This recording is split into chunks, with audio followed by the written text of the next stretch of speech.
नमस्कार दोस्तों, संकल्प मैथ्स क्लासेस में आपका स्वागत है। लाभ हानि का पार्ट 4 हल कर रहे हैं हम। इसका पहला सवाल है, एक व्यक्ति दो मशीनों में से प्रत्येक को 396 रुपये में बेचता है। मतलब प्रत्येक की जो सेलिंग प्राइस है 396 है। एक की 396 और दूसरी की भी 396।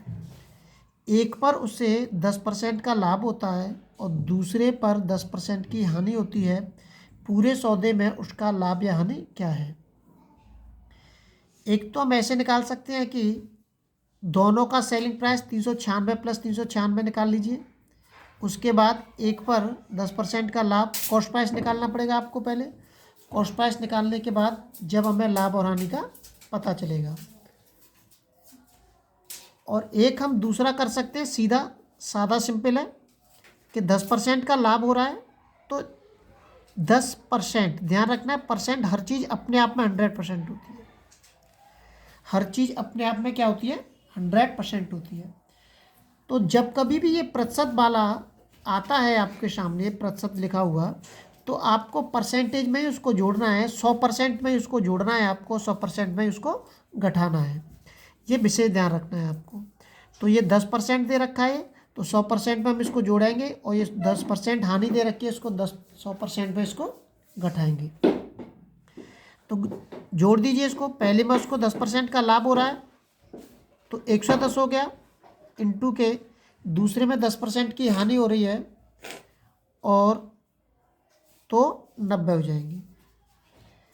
अगर जीरो दे रखी है, इसमें आ रहा है जीरो, तो जीरो से जीरो काट देंगे और 11 का 9 में गुणा करेंगे, 11 9 99। ये 99 जो दे रखा है, इसको अभी 100% पहुँचने के लिए एक की ज़रूरत है। इसका मतलब उसको कितने की हानि हो रही है? 1% की उसको हानि हो रही है।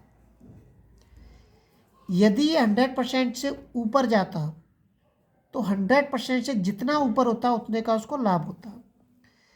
या हम इसको ऐसे भी कर सकते हैं सवाल को सूत्र के द्वारा कि 10% का लाभ, 10% का लाभ हुआ, हानि तो माइनस कर दिया मैंने, प्लस के ए लाभ इंटू के हानि को मैं माइनस में करूँगा। ये माइनस प्लस कट गया, जीरो से जीरो काट दी मैंने, एक एकन एक, तो ये कितना बचेगा? -Q1। तो माइनस में आ रही है संख्या ऑटोमेटिकली, तो इसका मतलब उसको क्या हो रही है? हानि हो रही है। अगर प्लस में आएगी तो लाभ होगा उसको। तो उसको कितने की हानि हो रही है? 1% की उसको हानि हो रही है। ऐसे भी हम इन सवालों को कर सकते हैं, क्योंकि ये जरूरी नहीं है कि बहुत से सवाल ऐसे होते हैं कि उनमें ये जीरो नहीं कट पाती है, ऐसे भी आ जाते हैं। लेकिन जब जीरो नहीं कटती है तो हम उसमें उनके नीचे 100 लिख के उसकी कैलकुलेशन करने के बाद जब उसको आगे हल करते हैं, तो इसलिए मैंने दोनों टाइप से बता दिए, ऐसे भी और सूत्र से भी। अगला सवाल देखते हैं, क्योंकि ज़रूरी नहीं है कि जीरो कटी जाए हमारी। ऐसे इसमें कह रहा है, एक दुकानदार दो टीवी सेटों को एक ही मूल्य पर बेचता है। एक टीवी पर उसको 20% का लाभ हो रहा है और दूसरे पर 20% की हानि हो रही है। अब देखिए 20% का लाभ हो रहा है तो 100 में ही जोड़ूंगा मैं, 120 इंटू कर दूंगा सीधा, 20% की हानि हो रही है तो 80 हो गया। अब देखिए इसमें तो जीरो से जीरो कट रहा है ना, लेकिन बहुत से सवाल ऐसे भी आ सकते हैं जिसमें जीरो नहीं कटेगी आपकी। तो आपको इनके नीचे परसेंटेज का 100 लिखेंगे और इसके नीचे भी 100 लिखेंगे और इसकी कैलकुलेशन करेंगे। उसके बाद नीचे जो लिखा होगा वो उसका टोटल कॉस्ट प्राइस होगा, ऊपर होगा वो सेलिंग प्राइस होगा, और उसमें से आप पता कर लेंगे कि कितने की लाभ और हानि हो रही है, और उसके बाद 100 का गुणा करेंगे उसमें। लेकिन अगर आप उसको नहीं भी कर पाते हैं या भूल जाते हैं, 12×96 पहले इसको कर देते हैं तो उसमें 4 कम है 100 में, इसका मतलब 4% की उसको हानि हो रही है। तो ये जरूरी नहीं है, हम इस सूत्र से भी इसको हल कर सकते हैं। क्या कह रहा है वो? 20% का लाभ हो रहा है, हानि का मतलब माइनस कर देंगे हम, प्लस लाभ और हानि को हम माइनस में दिखाएंगे। माइनस प्लस कट गया है, जीरो से जीरो काट दिया मैंने, और दो दूनी 4 माइनस में आ रहा है तो इसका मतलब उसको 4% की क्या हो रही है? हानि हो रही है।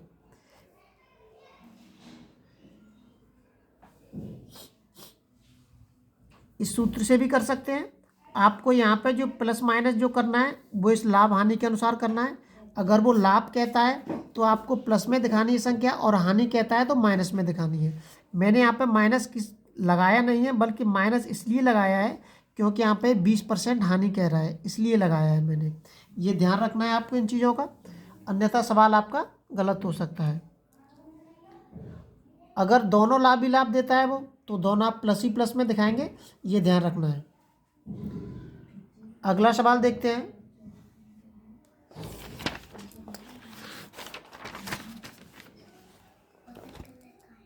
अगला जो सवाल दे रखा है कि एक व्यापारी दो वस्तुओं में से प्रत्येक को 6,000 रुपये में बेचता है।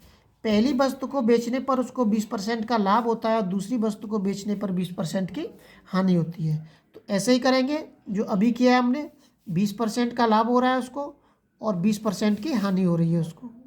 तो 80 लिख दिया मैंने, 0 से 0 कट गया, 12×8 = 96।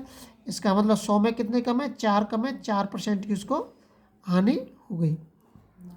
अब जैसे अगर इसको सूत्र से करते हैं वही सवाल है बिल्कुल, एकदम संख्या चेंज हो गई है केवल इसमें। 20% का लाभ, लाभ का मतलब हमें संख्या प्लस में ही दिखानी है, इसके सामने माइनस नहीं लगा सकते। अब ये 20% की हानि, तो इसका मतलब मैं माइनस कर देता हूँ इसको। अगर इसको भी वो 20% का लाभ कहता तो मैं यहाँ पे प्लस करता, ये विशेष ध्यान रखना है, ठीक है। प्लस 20% का लाभ इंटू के 20% की हानि, ये कट जाएंगे, 0 से 0 कट गया और 2 दूनी 4, माइनस के 4 आ गया, तो ये हो जाएगा 4% की हानि। अगला सवाल देखते हैं। अगला जो सवाल दे रखा है इसमें देखिए दे रखा है कि एक व्यक्ति ने दो वस्तुएं प्रत्येक 375 रुपये की दर से बेची।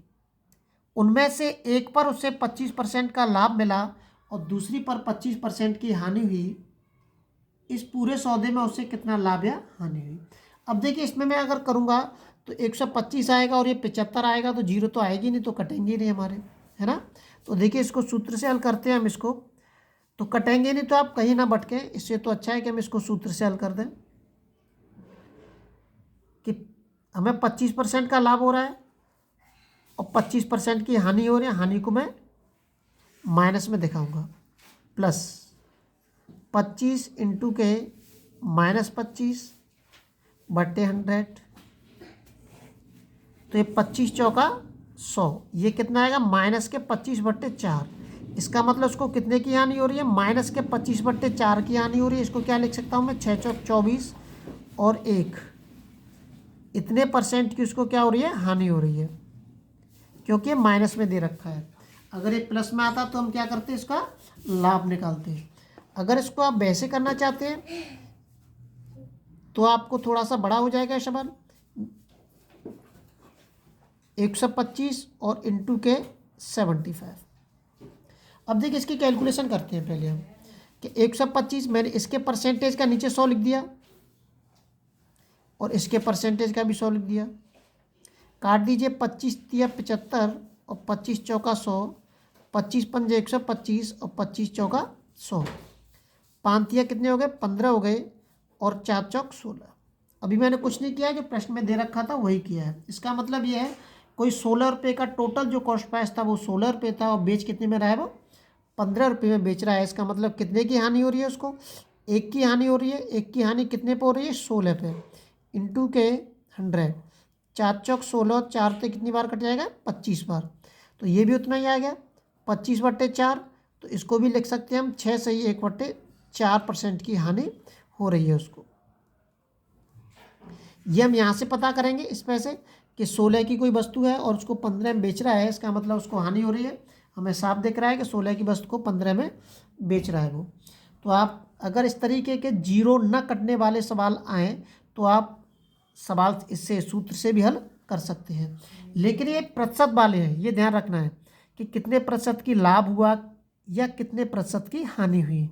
वो ये भी पूछ सकता है आपसे कि इस पूरे सौदे में उसे कितने रुपए का लाभ या हानि हुई। वो रुपए में भी पूछ सकता है आपसे कि कितने रुपए का लाभ या हानि हुई, और रुपए में ही पूछेगा, क्योंकि ये तो एक नॉर्मली सवाल हो गए और अधिकतर सभी जानते हैं। और जब वो रुपए में पूछेगा तो आप उसको ऐसे करके आएंगे, और ऐसे ही करेंगे आप सवाल को, तो ऑप्शन में आपको ये जरूर मिलेगा और आप उस पर टिक करके आएंगे और सवाल गलत हो जाएगा। लेकिन रुपए में पूछेगा तो आपको पहले टोटल सेलिंग प्राइस लिख लेना है, उसके बाद कॉस्ट प्राइस से, सेलिंग प्राइस में से हमें कॉस्ट प्राइस निकालना है दोनों वस्तुओं का। तो इस तरीके के सवाल अभी मैं अगले वीडियो में आपको बताऊंगा, तो उसमें आपकी समझ में आ जाएगा। वीडियो को शेयर और सब्सक्राइब जरूर करें।